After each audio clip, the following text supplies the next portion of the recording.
Olá pessoal, tudo bem com vocês? Nós vamos agora começar a nossa terceira aula remota. Essa aula ela fala sobre os cálculos nas estruturas cristalinas, né? Alguns alunos já entraram em contato comigo para perguntar exatamente sobre esse assunto. Então essa aula hoje vai ser para esclarecer essas dúvidas e quaisquer dúvidas que vierem a persistir, vocês anotem para depois a gente fazer na aula ao vivo, tá ok? Bom, a primeira parte que a gente vai fazer é o cálculo do número de íons que a gente tem dentro de uma célula unitária, tá? O que eu vou falar aqui para essa célula unitária cúbica serve, na verdade, para qualquer célula unitária, ok? Então, a gente vai pegar como exemplo a célula unitária do cloreto de sódio, tá? Que é uma célula cúbica de face centrada. Então, vamos dar uma olhada aqui. Se a gente pegar, por exemplo, um íon que está exatamente no interior dessa célula unitária, esse íon ele vai ser contado inteiro, né? Se ele está dentro, obviamente, ele está completamente dentro e deve ser contado, ok? Como inteiro. Depois a gente tem o íon que está na face da célula unitária. Esse íon, imagina uma janela, né? Então, na janela, se você pudesse cortar uma maçã no meio, metade dessa maçã está dentro de casa e metade dessa maçã está fora de casa. Então, é exatamente isso que vai acontecer aqui. Metade do íon está dentro da célula unitária e metade do íon está na próxima célula unitária, tá certo? Se a gente pegar o íon da aresta, aí é como se a gente estivesse dividindo uma maçã, por exemplo, em 4 pedaços. Então, imagina que um quarto dessa maçã estaria dentro da célula unitária e os outros 3 pedaços, cada um estaria em uma célula unitária diferente, ok? E por último, a gente tem aqui o íon, né, que está exatamente no vértice da célula unitária. E aí, para a gente poder entender direitinho por que que isso diz respeito a um oitavo, né? A gente vai contar somente um oitavo. Imagina o seguinte, que essa esfera ela está exatamente na origem de um sistema cartesiano tridimensional. Um sistema cartesiano tridimensional ele tem 8 quadrantes, não é isso? Eu tenho 4 na parte superior e 4 na parte inferior, né? Então imagina, por exemplo, o cantinho da sala de aula. Quando eu estou dando aula, eu costumo apontar para o cantinho da sala de aula, né? Então pensa lá no cantinho da parede da sua casa. Então você vai dividir esse cantinho em 4 pedaços em cima, e se você tiver um andar de baixo, tem 4 pedaços no andar de baixo, né? Então a gente vai contar um oitavo, tá certo? Isso porque significa que esse íon ele vai estar sendo compartilhado por 8 células unitárias ao mesmo tempo. Então a gente vai contar somente aquele pedaço que está dentro da célula unitária que nós estamos contando, tá bom? Então, recapitulando, o íon no interior, a gente vai contar ele inteiro. O íon na face, a gente vai contar metade desse íon. O íon que estiver na aresta, a gente vai contar um quarto. E o íon que estiver no vértice, nós vamos contar somente um oitavo, ok? Então, a gente vai ver alguns exemplos de como a gente faz essa contagem.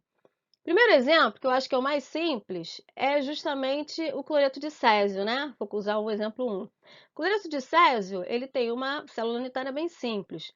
Então, ele tem o íon césio, né? Se a gente pegar como íon de referência o césio, no centro da célula unitária, então, nesse caso, a gente vai contar ele como sendo um único íon no interior, né? Obviamente, esses íons aqui que estão nos vértices do cubo, eles são íons cloreto, conforme a gente já viu anteriormente, né? Então, como cada um desses íons estão no vértice, a gente vai contar um oitavo de cada íon. Como são 8 vértices, 8 vezes um oitavo, certo? Então, o que a gente está contando aqui? Eu tenho um íon césio mais e um íon cloreto mais, cloreto menos, desculpe. Essa quantidade de íons que tem dentro da célula unitária tem que ser compatível com a fórmula química desse material, certo? Então, o cloreto de césio tem como fórmula CsCl. Então, na célula unitária, a gente viu que nós temos um íon CS+, um íon cloreto menos. Então, isso é coerente. Significa que a fórmula é 1 para 1, certo? Agora a gente vai analisar o cloreto de sódio. Olha a quantidade enorme de íons que a gente tem aqui na célula unitária. Lembrando o seguinte, Como a fórmula química é NaCl, o mesmo número de íons sódio mais tem que ser igual ao número de cloreto menos, tá? De íons cloreto menos. Então, a gente vai ter que encontrar o mesmo número para os dois, ok? Então, vamos lá. Vamos começar, então, com o íon sódio. O íon sódio, a gente tem ele em vários locais da estrutura. Nós temos íon sódio na face e nós temos íon sódio também no vértice. Então, vamos pensar o seguinte: quantas faces eu tenho em um cubo? São exatamente 6 faces, certo? Então, cada cubo tem 6 faces. Como cada íon que a gente está contando na face vale metade, só metade dele está dentro do cubo, então a gente vai multiplicar 6 vezes meio íon. Isso significa que nós vamos encontrar 3 íons sódio mais nas faces, ok? E agora a gente vai contar os íons que estão nas vértices. O vértice vai ser exatamente o que a gente calculou para o cloreto de césio.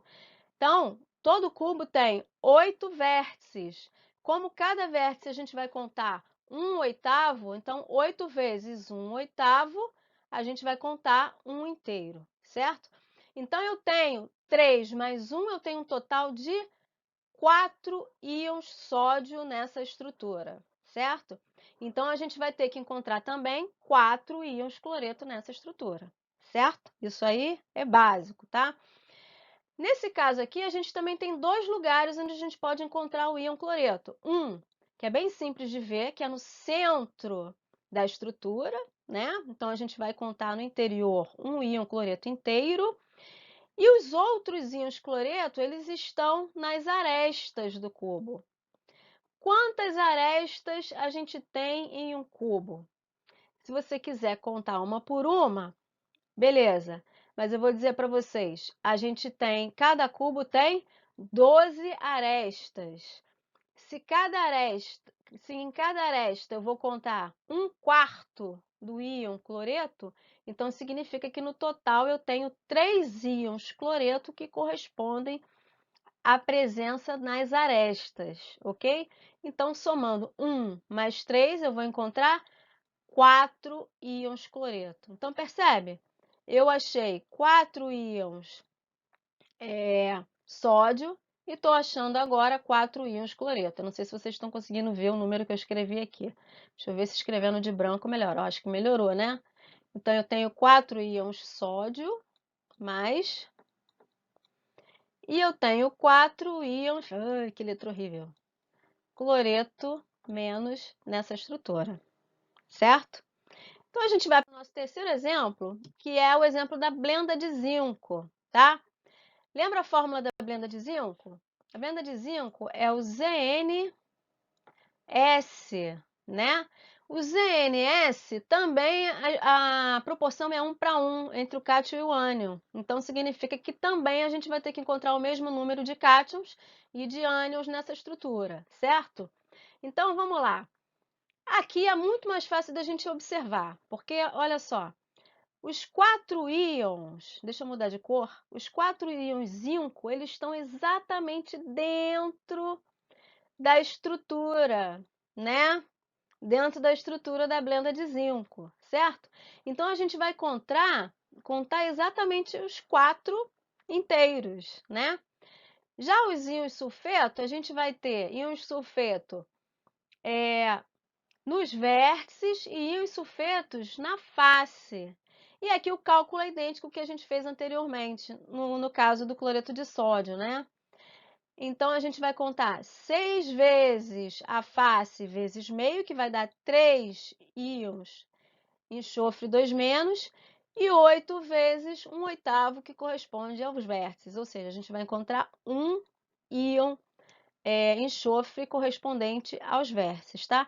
Então, somando, olha lá, eu vou ter 4 íons zinco e 4 íons enxofre, tá bom? Deu para entender isso aqui?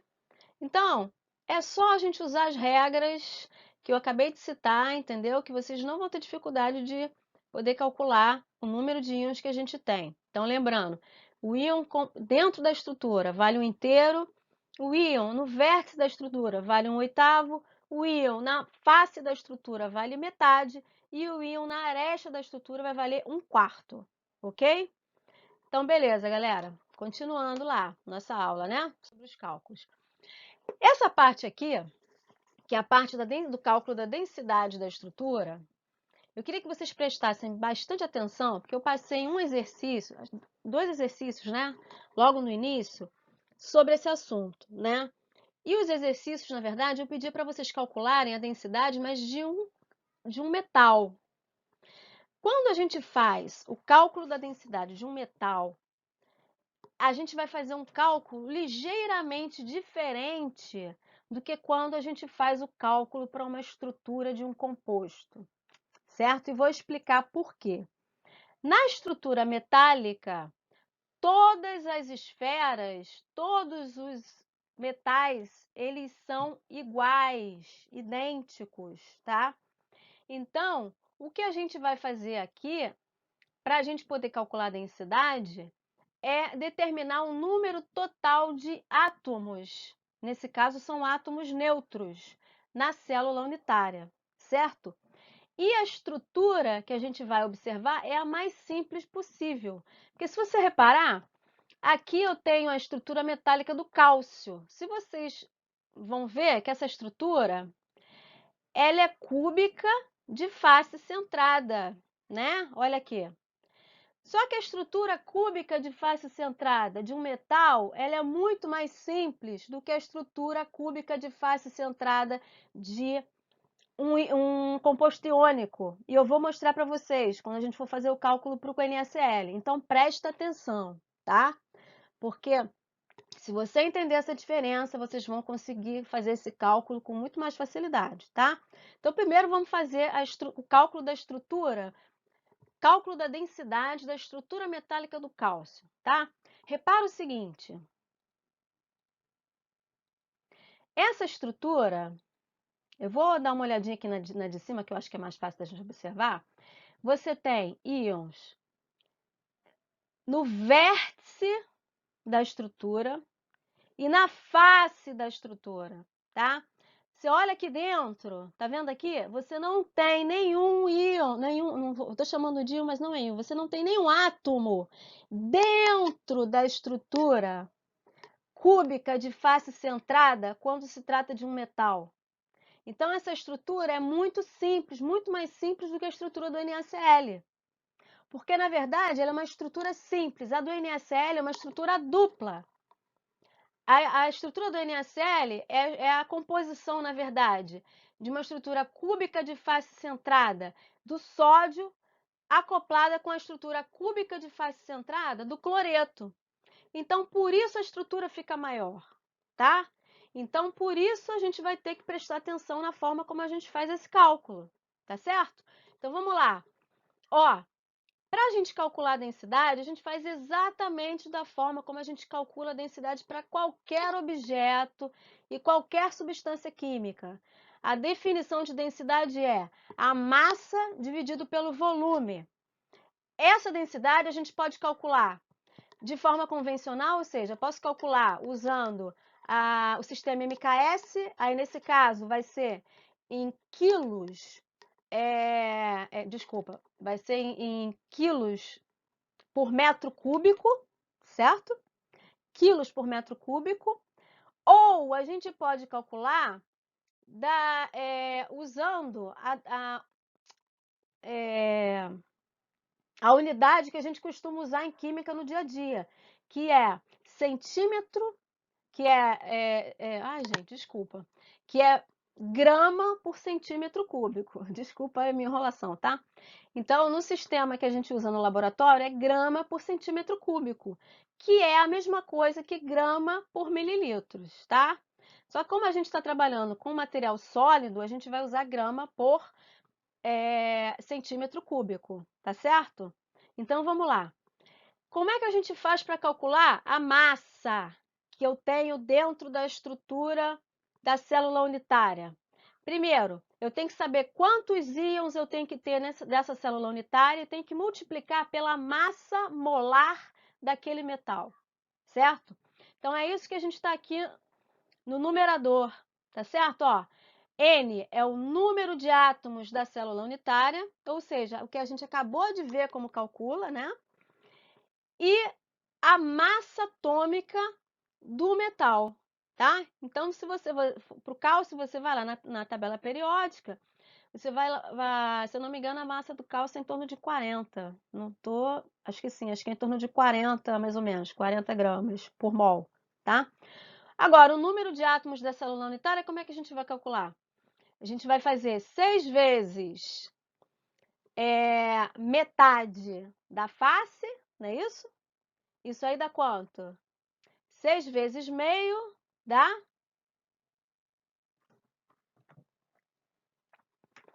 6 vezes meio dá 3, não é isso? E 8 vezes 1/8 do vértice vai estar 1. Então, eu tenho, na verdade, 4 átomos de cálcio nessa estrutura metálica, certo? Tá acompanhando? Espero que sim. Qualquer coisa, depois me manda um recadinho lá ou então anota a dúvida, tá? E o volume? O volume, ele é calculado da seguinte forma: é o volume da célula unitária que vai estar no denominador multiplicado pelo número de Avogadro, tá? Porque a gente vai calcular, na verdade, a densidade, não essa densidade que a gente vai calcular da célula unitária, ela tem que ser compatível com a densidade macroscópica, ela tem que ser igual, certo? Então, se você já souber qual é a densidade daquele material por uma tabela, por handbook, não sei o quê, o cálculo que você vai fazer aqui tem que ser igual, tem que ser idêntico, tá? Se der um cálculo diferente, alguma coisa errada a gente fez, tá bom? Então, olha só, a célula unitária, como ela é cúbica, a gente vai calcular o volume da célula unitária como sendo a aresta ao cubo, né? Assim que a gente faz o cálculo do volume de um cubo, tá bom? E como é que a gente determina a aresta do cubo? Aí, nesse caso, a gente vai considerar essa figura aqui de cima, tá? Então, a gente vai considerar que esses íons, eles se tocam na célula unitária, ou seja, você não vai você vai esquecer essa estrutura daqui de baixo e vai usar essa de cima, tá? Então, o que que acontece? Como os átomos são todos iguais, a gente vai usar a fórmula de Pitágoras, né? Para poder calcular. Então, olha só, a, a hipotenusa ao quadrado é igual às arestas, a soma das arestas ao quadrado, né? Então, você vai fazer A2 mais A2, certo? Então, isso daqui, como você sabe o valor de R, né? Porque esse valor é tabelado, você consegue determinar o valor de A, e com isso você determina o volume da célula unitária, tá? O número de Avogadro já é um valor tabelado, tá certo? Então, olha só, dever de casa, vocês vão pegar esses valores aqui que eu coloquei, e vocês vão fazer o cálculo da densidade é, do cálcio, tá bom?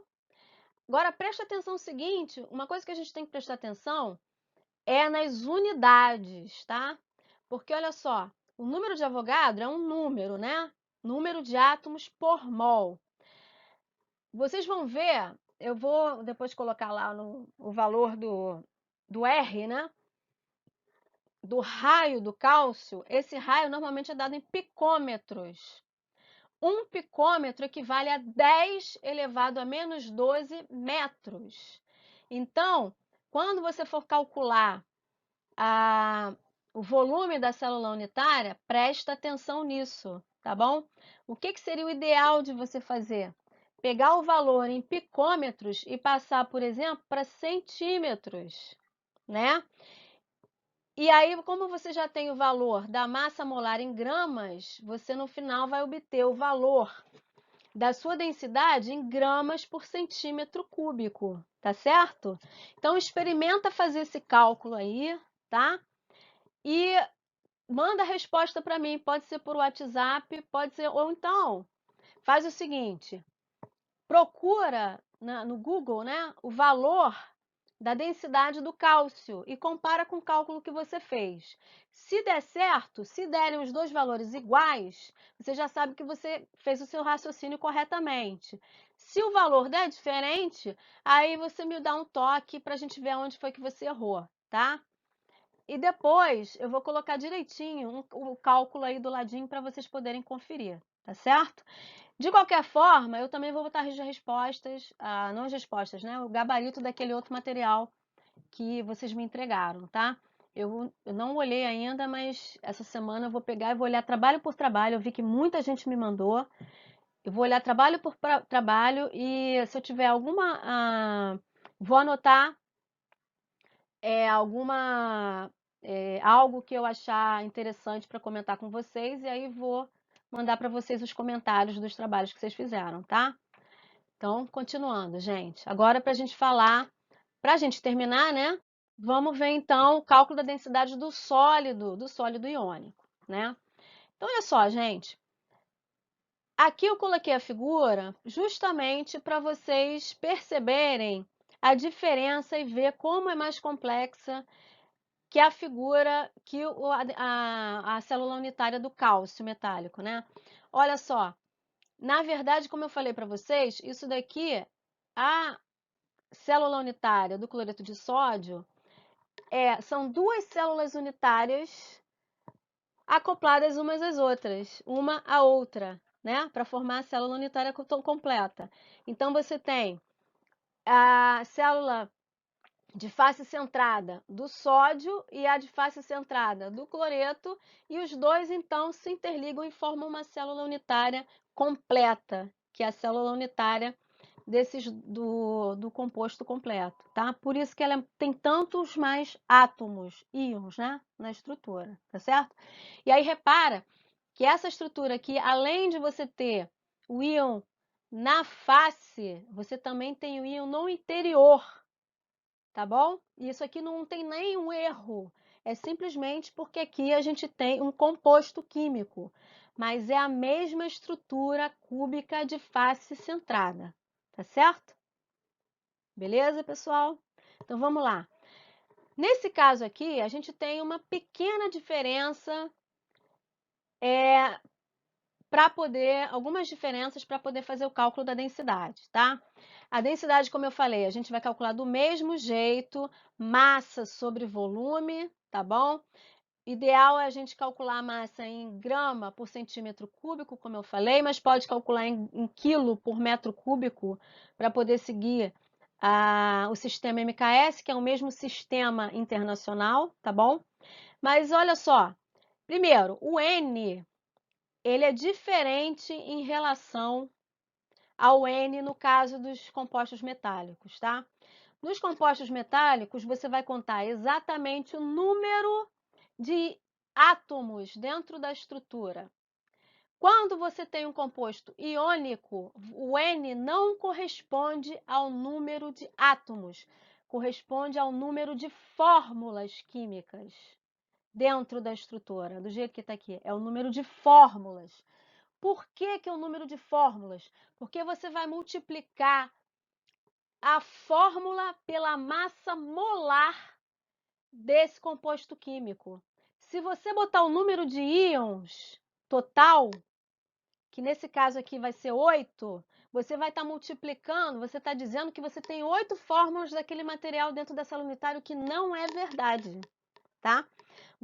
Como a gente calculou anteriormente, a gente tem 4 íons sódio e 4 íons cloreto, o que perfaz 4 fórmulas químicas NaCl na estrutura, tá? Então, quando você for fazer o cálculo, você vai multiplicar por 4, que é o número de fórmulas químicas, e vai multiplicar pela massa molecular. Aqui é massa molecular, mas eu não gosto desse termo não, tá? Eu esqueci de trocar. É massa molar do NaCl, tá certo? Então, a massa molar multiplicado pelo número de fórmulas dentro da célula unitária, ok? Isso tem que ficar muito claro, viu, gente? Tem que ficar muito claro. E depois, o volume da célula unitária a gente vai calcular da mesma forma que, por exemplo, anterior, tá? Só que a gente vai usar os parâmetros de rede, vão ser diferentes, né? Para poder calcular a face centrada nesse caso. Aí eu coloquei a figura que seria exatamente da face para a gente poder calcular o valor da aresta, tá? Então, repara o seguinte, a gente está supondo que todos os íons se tocam, como a gente viu anteriormente. Só que a aresta, nesse caso, vai ser 2 vezes o raio do cátion mais 2 vezes o raio do ânion. Aqui a gente não vai precisar usar a fórmula, né, do ângulo reto, do triângulo retângulo. Desculpa a minha enrolação, gente. Então, aqui a gente só vai usar isso daqui, porque o raio do cátion e o raio do ânion são dados, né? Que a gente consegue na literatura, tá certo? E aí você... Deixa eu dar uma apagadinha aqui que tá uma enrolação, gente. Tá muito bagunçado isso aqui. Vamos lá. Então, o que a gente vai fazer? A gente vai determinar aqui o volume da célula unitária, né? Que é o volume, na verdade, né? Do material. Que é o volume da célula unitária, que a gente vai calcular aqui. Vocês vão calcular a partir do raio do cátion e do ânion, tá bom? E vão multiplicar pelo número de Avogadro, tá certo? Então, mais uma vez, os raios do cátion e do ânion vão ser dados em picômetros ou em, eu até esqueci de falar, em picômetros ou então podem ser dados em angstrom também, tá? O picômetro vale 10 elevado a menos 12 metros e o angstrom vale 10 elevado a menos 10 metros, tá? Então, aqui, ó, o angstrom, para quem não sabe, é a letra A com uma bolinha em cima. Isso aqui é o angstrom, tá? Então, qualquer dúvida, vocês podem também procurar dar um Google aí, que dá direitinho o valor, certinho, tá? Então, isso aqui é uma outra tarefa para vocês fazerem, calcular a densidade do cloreto de sódio, tá certo, pessoal? Depois, novamente, eu vou colocar o cálculo lá para vocês verem, conferirem, tá bom? Mas tenta fazer antes de eu botar a resposta, tá? Tenta fazer e já coloca... E se tiver alguma dúvida, qualquer coisa, vocês entrem em contato comigo, tá bom? Então, pessoal, um beijão para vocês. Estou indo embora, senão eu fico falando horas aqui com vocês. E até lá, até a próxima, tá bom? Fiquem com Deus.